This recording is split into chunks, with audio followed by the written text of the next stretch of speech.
Mucho número, mucha cifra tiene la agenda económica PM de este miércoles acá en CNN Chile. Y partimos con la que comunicó el presidente Gabriel Boric anoche en cadena nacional. El gasto fiscal subirá 1,7% durante 2026, así al menos está propuesto en la ley de presupuesto para el próximo año.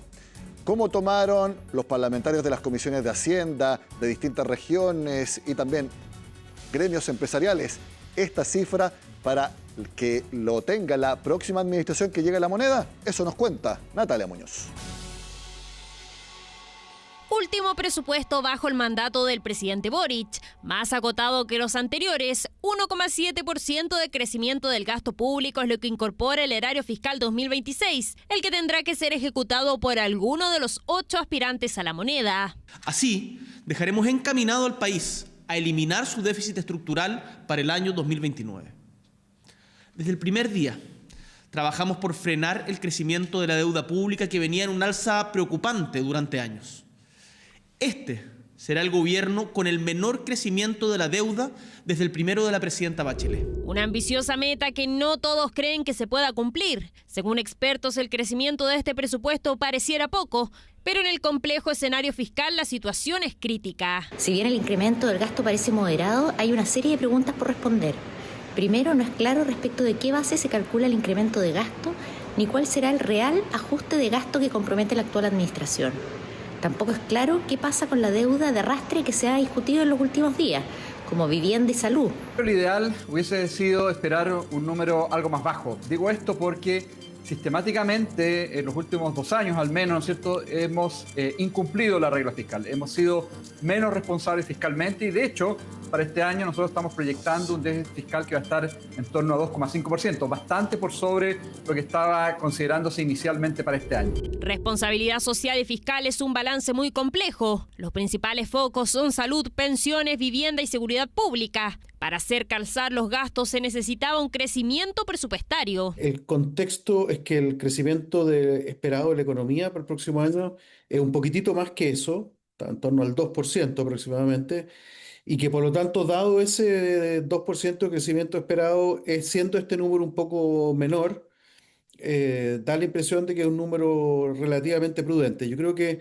uno tiene que tener mucho cuidado en esto porque la economía chilena, en lo fundamental, es una economía sana. Dentro de las carteras que más crecen está vivienda, con un incremento de 37% durante este periodo de gobierno, lo que según el Ejecutivo permitirá cumplir con más de 260.000 viviendas, partida que crece en medio de la polémica de las deudas con desarrolladores sociales. Una cosa son las deudas vencidas y otra cosa son las deudas que tiene cualquier proyecto. Si usted compra una casa a 20 años, el primer año va a tener, le quedan 19. Entonces, depende de que cuando hablamos de deuda hay que precisar muy bien. ¿Y las deudas vencidas van a quedar pagadas al terminar esta Esperamos que sí, nosotros creemos que sí. Pensiones habrá registrado un alza de 55%. El Ejecutivo dice que tiene que ser así para poder pagar el aumento de la pensión garantizada universal a 250.000 pesos y los beneficios aprobados en la reforma de pensiones. Algunas legislaciones que deben entrar en vigencia y por lo mismo requieren de presupuesto para poder implementarse. O sea, cuando hablamos, por ejemplo, de la gratuidad requiere más de 2.300 millones de dólares para su implementación. Cuando hablamos de la PGU requiere más de 6.500 millones de dólares, si no me equivoco. A nosotros nos llama la atención el optimismo con el cual el gobierno se refiere a las finanzas públicas, considerando hoy día que durante los últimos 3 años no se han cumplido las metas que el propio gobierno se ha autoimpuesto en balance estructural, niveles de crecimiento, niveles de deuda. Además, habrá un aumento de 5,6% en los recursos para salud y 16,7% en el presupuesto de seguridad. ¿Dónde estarán los recortes? En las regiones. No tenemos todavía las cifras de cuánto va el recorte. No vamos a estar disponibles a aprobar un presupuesto en esos términos. Vamos a seguir luchando por los recursos para nuestras regiones. Confío en la Comisión de Hacienda de ambas cámaras. Nosotros estamos muy articulados con la senadora Jimena Rincón, porque ella va también a poner los énfasis que son ciudadanos. Parlamentarios ya advierten que no aprobarán la normativa con recortes a las regiones. Todavía no se conoce en su totalidad cada partida, pero el debate de la ley más importante del año se anticipa tenso. Revisemos cómo han sido las alzas de los presupuestos de los últimos años. Hay una sola excepción, la vamos a ver en pantalla. Por ejemplo, hace 10 años, en 2015, subió 7,4% el gasto público, en 2016 3,7% y se mantuvieron números similares hasta 2020. En esa ocasión subió 10,4% el gasto fiscal. Y aquí nos vamos a detener en 2 años totalmente irregulares. 2021 se disparó como nunca el gasto público, 33,4%, porque vino la pandemia y había que tener el FES universal. ¿Se acuerdan del el bono para todas las personas? No recuerdo en verdad si se llamaba FES, en eso puedo estar equivocado, pero estaba ese bono universal. Se disparó entonces el gasto público en 2021. Por lo tanto, en 2022, el primero de la administración Boric, se tuvo que hacer un fuerte ajuste con un 24,1% de caída en el gasto. Y en los últimos años así han sido los aumentos: 1,1% en 2023, 3,5% en 2024, 2% en 2025 y sería de 1,7% en 2026. Todavía hay que hacer ajustes. Y el siguiente número lo hace aún más urgente, porque para este año, en un principio, se esperaba que el déficit estructural del fisco fuera de 1,1% del PIB, más o menos 3.500 millones de dólares. Esa cifra fue subiendo hasta ahora que ustedes la ven en pantalla. De acuerdo al último cálculo del gobierno, ese déficit, que era 1,1% hace un año, ahora sería de 2,2%, el doble, tal como lo explica Pilar Gutiérrez. Fueron varios los expertos que advirtieron que el déficit fiscal este año sería mayor al que proyectaba el gobierno. En esa línea, Hacienda actualizó sus estimaciones en el informe de finanzas públicas del tercer trimestre. En vez de 1,8%, ahora proyectan un déficit estructural de 2,2% para 2025, el doble de lo que estableció la Dirección de Presupuestos hace exactamente un año. Hay 2 componentes principales en eso: las medidas correctivas legislativas, es decir, medidas que requerían un cambio legislativo y que no iban a permitir reducir los gastos. Todas esas medidas fueron presentadas por el Ejecutivo, pero no las hemos logrado todavía sacar como ley del Parlamento. Esa es una parte importante, 0,3 puntos de esa diferencia. Y lo segundo, como bien ha dicho la directora, hay menos recaudación por el lado minero, que tiene explicaciones en Codelco y en otras minas. El IFP contiene las proyecciones macroeconómicas y fiscales del gobierno, instrumentos clave para la discusión del presupuesto 2026. En línea con lo que anunciaba el presidente de la República en cadena nacional para 2026, mantienen la proyección de déficit estructural en 1,1% del PIB. Una variación real de un 2% del PIB no minero tendencial, ese era el parámetro calculado por el comité de especialistas, pasó a un 2,6%. ¿Qué implica eso? Es que la brecha es mayor y genera mayor espacio de gasto, o sea, más ingresos estructurales. Esto es súper importante para entender por qué hay mayor espacio de gasto y por qué cambian las holguras negativas a positivas. Y efectivamente, este es lo que genera mayor espacio estructural y mayor espacio de gasto entonces, tanto en PIB no minero tendencial como en cobre. Esto considerando que los ingresos estructurales para 2026 se ajustaron al alza por una estimación del PIB no minero y precio del cobre más elevado de lo que se había proyectado anteriormente. Así, los ingresos fiscales pasarían de 22,6% del PIB estimado antes a 23,3%. Sin embargo, hay expertos que advierten una nueva sobreestimación, tal como pasó este año. Nuevamente nos encontramos con una base de ingresos, la cual da el marco para poder, en el fondo, tener un resultado de gasto que se encuentra sobreestimada.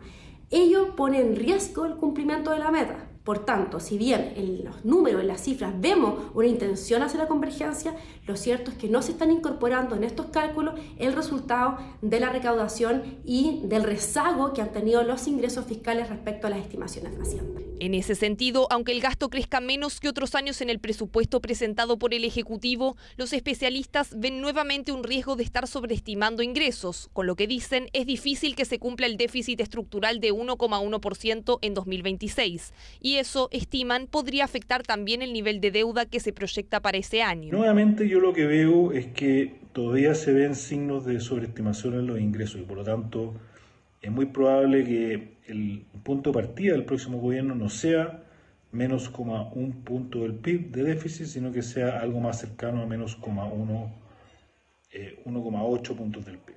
Todo hace que la deuda, ¿no es cierto?, que se está proyectando en 43,2, probablemente va a estar más cercano de los 44 que de los 43. En temas de crecimiento, el gobierno proyecta un PIB subiendo 2,5% en 2026, lo mismo que este año. Para la inflación, mantiene la proyección en 3,1% el próximo ejercicio. Por el lado de proyección de crecimiento del PIB para el año 2026, nosotros estamos proyectando un 2%, o sea, más bajo que lo que tiene este informe. Y respecto de la inflación, nos da un promedio un poquito más alto que lo que tiene efectivamente este informe, pero la principal diferencia viene del lado de la estimación de crecimiento, donde creemos que para alcanzar un 2,5 se deberían destrabar algunos proyectos que están afectando la inversión. Es parte del análisis de los expertos por el nuevo informe de finanzas públicas, que será clave para entregar claridad para la discusión del próximo presupuesto. Yo les dije que fue un día con números muy importantes, porque también conocimos el IMASEC de agosto. Yo les dije que se esperaba más o menos 1%, 1,5%, algunos decían 2%. Nada de eso, fue apenas 0,5% según lo informó el Banco Central. Por lo tanto, revisemos cómo han sido los últimos IMASEC anuales, y este es de los números más malos que hubo durante 2025. Veamos la siguiente gráfica que hemos preparado. Ahí lo vemos, bien abajo, al 0,5% de agosto, un tercio de lo que fue julio, un sexto de lo que fue junio, y como vemos entonces, solamente superó al 0,1% de febrero. Ahí lo mostramos. Ese número, de hecho, en una primera ocasión fue una caída de 0,1, luego el Banco Central lo corrigió a un alza de 0,1. Solamente febrero fue más malo que agosto en crecimiento. ¿Cuál fue la razón? Veamos la opinión de uno de los analistas. Efectivamente se está incorporando una caída relevante del lado de minería. Ayer conocimos datos del INE que justamente, apuntaban en esa dirección. Ahí no hay mayor sorpresa. Efectivamente, casi una semana, 10 días estuvo detenido el teniente. El teniente es un yacimiento muy importante, tiene una contribución en materia minera de primer orden, pero pareciera ser, ¿no es cierto?, que otros números también están mostrando cifras débiles, Se está esperando, por ejemplo, una recuperación en servicios, y ese componente está mostrando una caída, Estoy viendo, ¿no es cierto?, mes contra mes. Si uno observa, por ejemplo, lo que es comercio, tiene un crecimiento muy menor, Estamos viendo, naturalmente, cifras que son un tanto desilusionantes, y reconocen justamente que la dinámica de la economía está siendo frágil. Veamos la opinión de otro banco, el Santander.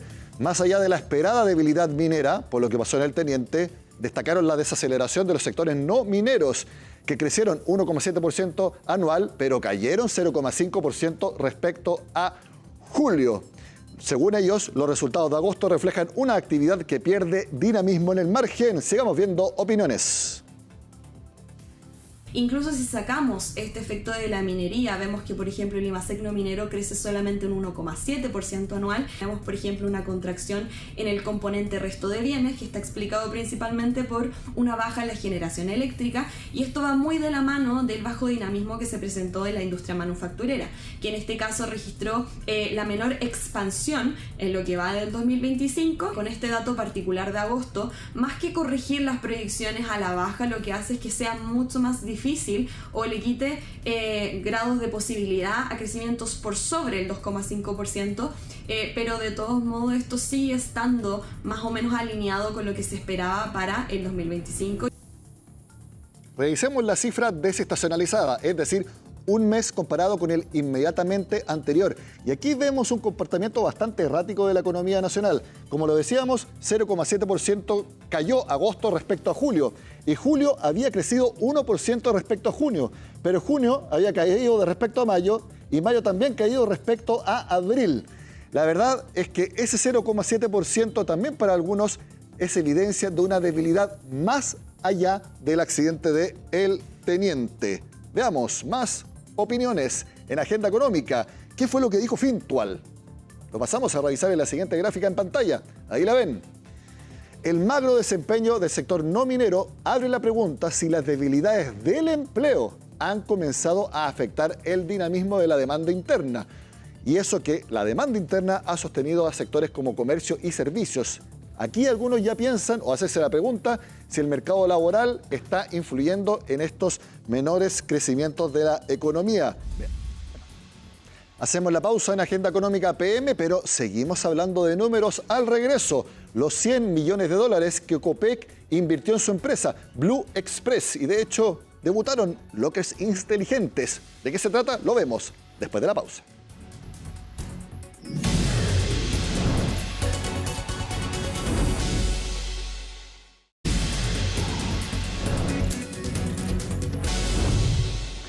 El grupo Copec tiene como objetivo transformarse cada vez más en una empresa de servicios. En virtud de esa misión es que destinó 100 millones de dólares para potenciar el crecimiento de Blue Express. De hecho, la firma presentó unos nuevos lockers inteligentes este miércoles. Es parte de lo que hablamos con su gerente general, Olivier Pacó, a quien le agradezco por estar en Agenda Económica. Bienvenido, Olivier.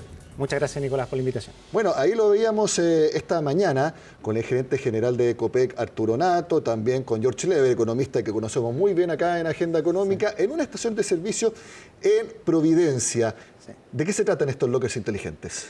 Estos lockers, nosotros estamos trayendo una revolución de la última milla de la forma como las personas pueden ir a buscar sus paquetes que estaba pasando en el mundo, lo estamos trayendo a Chile. Y en el fondo esto es súper simple, esto 24/7, tú como persona, yo como persona, nosotros vamos a poder ir a buscar nuestros paquetes que compramos online en el locker a la hora que queramos con un proceso que se demora 5 segundos. ¿Cuál es la diferencia respecto a lo que sucede ahora? Porque igual una persona puede ir a una estación de servicio a retirar o a dejar un paquete 24/7. ¿Cuál es la novedad principal? La novedad principal es que hoy día es 100% autogestionado. Hoy día tú vas a uno de nuestros 3.000 puntos que tenemos a lo largo de Chile, a las Copec, y tienes que ir a un mesón y tienes que atenderte con alguien. Y ese proceso se demora un poquito y es un poquito más friccionado. Entonces las personas que nos escuchan, o sea, que nos están viendo, en el fondo hoy día pueden ir con el celular, se les llega un QR, llegan a la estación de Copec de servicio de Providencia, muestran el QR al locker, que es algo con varios casilleros, se va a abrir el casillero automáticamente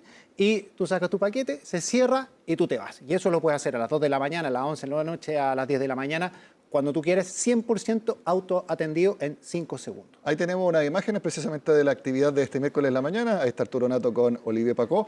Uno va entonces con el código QR y se abre, pero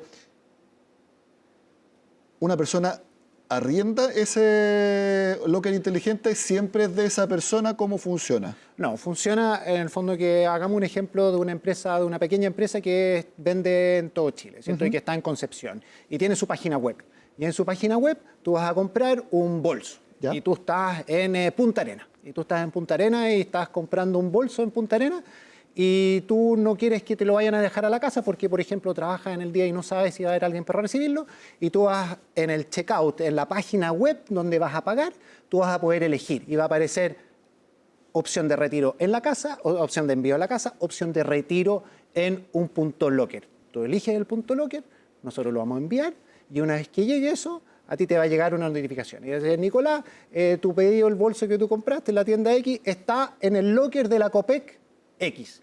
Y ahí te va a llegar un código QR o un PIN. Tú vas a ir a la hora que quieras, cuando quieras, a ese locker y tú vas y haces el proceso de retiro que, como te dije, se demora 5 segundos.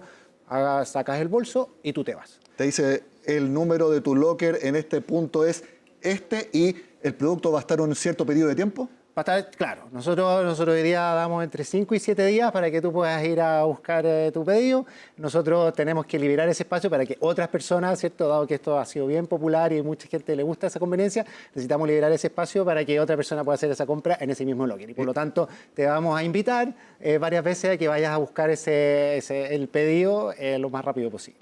La pregunta que le haría el CERNAC, ¿y qué pasa si es que la persona no va en ese periodo de tiempo a buscarlo? ¿Qué sucede con ese pedido? Sí, pues nosotros te mandamos un mail, después te mandamos otro mail, después te llamamos por teléfono y después te mandamos un WhatsApp. Si después de todos esos intentos nosotros no logramos que tú vayas a ir a buscar el pedido, nosotros te notificamos que ese pedido se va a devolver al remitente, se va a devolver en el fondo a la persona que vendió. Entonces nosotros lo vamos a ir a buscar, vamos a sacar ese pedido del locker, lo vamos a llevar al origen, al punto de origen, puede ser Santiago, puede ser Concepción, puede ser cualquier parte de Chile, ¿cierto? Vamos a hacer todo lo posible para nosotros poder entregar. Y muchas veces también ofrecemos la opción de derivarlo a envío a casa, ¿cierto? Por ese motivo puede ser que no lo hayas podido buscar a un locker. Nosotros vamos a decir, Nicolás, y te gustaría recibirlo en la casa y nosotros lo podemos redireccionar. O incluso puede darse que ustedes ofrecen, puede ser este lugar, pero está saturado.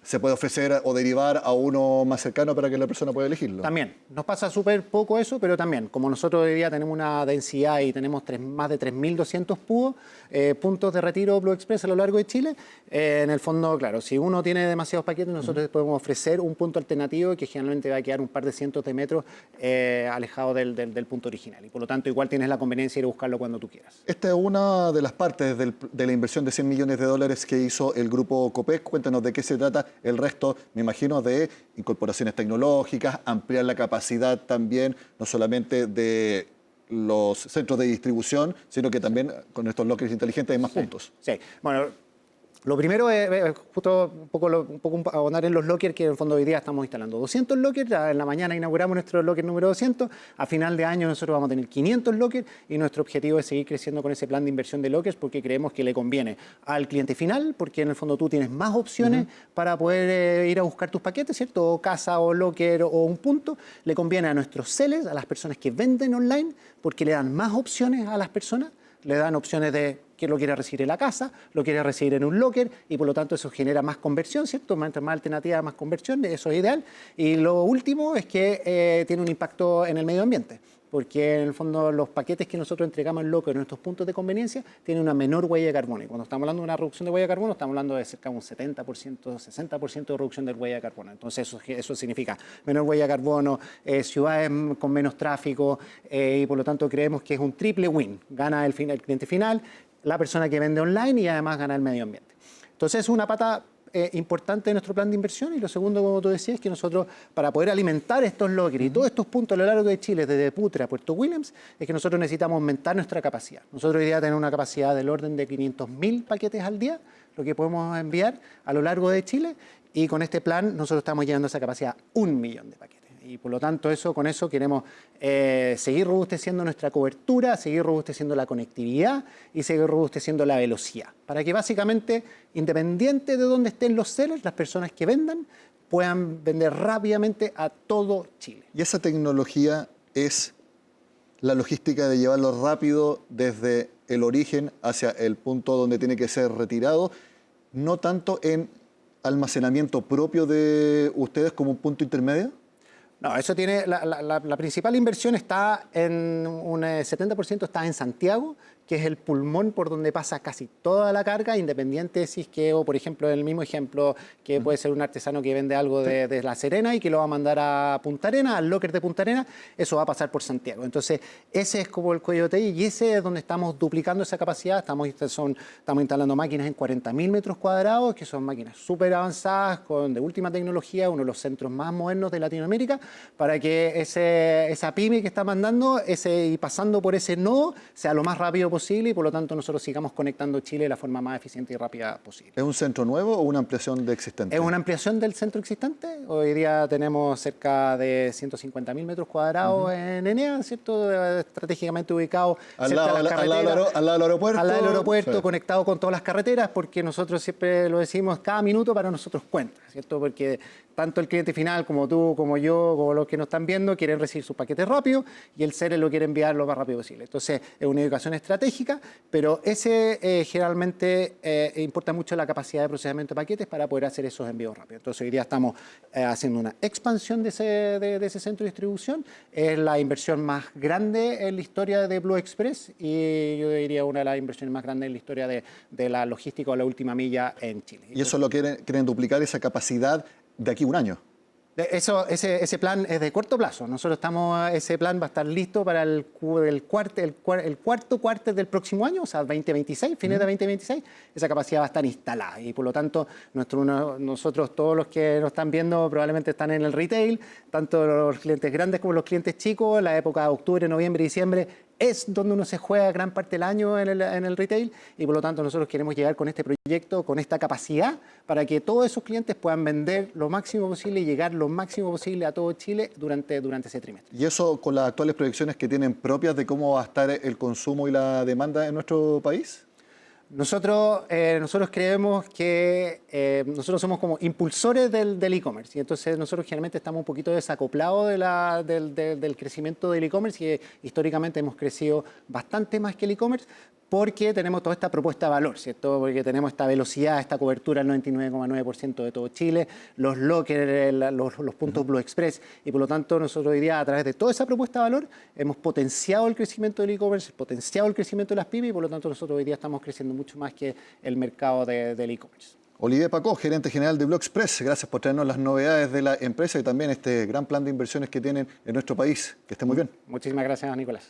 Y también gracias a ustedes por acompañarnos en Agenda Económica. Sigan acá en CNN Chile.